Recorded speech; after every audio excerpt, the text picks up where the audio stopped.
Now let's come to the social implications of this and the economic implications for our future.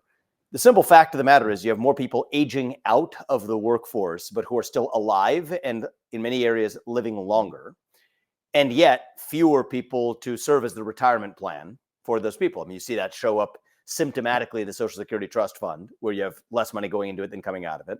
Medicare, more money going into it than coming out of it. You could say the tax base more broadly, the economic base more broadly.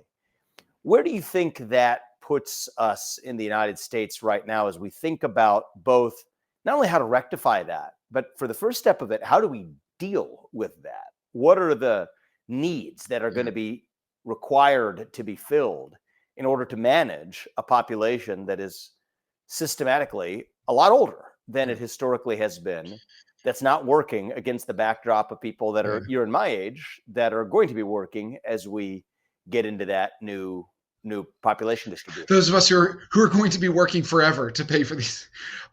So I think it's in all these things, it's important to start with the good news, which is it's wonderful that people are living longer. Yep.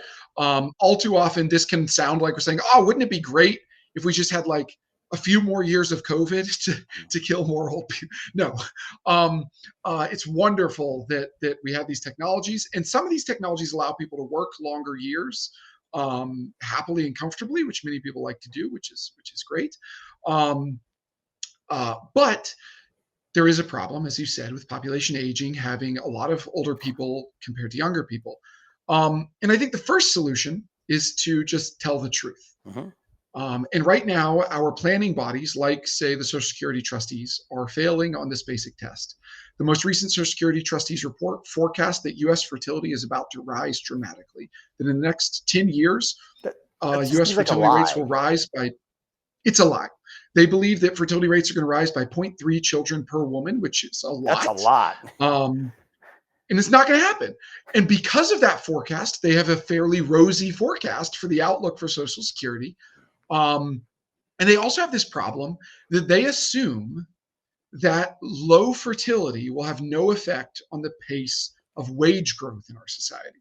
The problem with this is if we know anything about wage growth, it's that younger people have faster wage growth.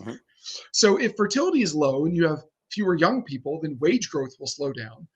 We also know, I've actually written a paper summarizing the evidence on this, that older populations have lower rates of innovation and productivity growth. That is, they don't patent as much, they don't form businesses as much, they're slower to adopt new products. They require more of labor to be devoted to low productivity growth sectors like human care.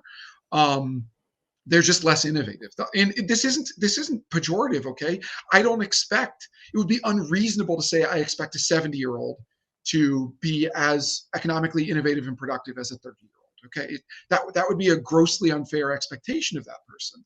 And so as societies age, we can actually expect that wage growth will decline.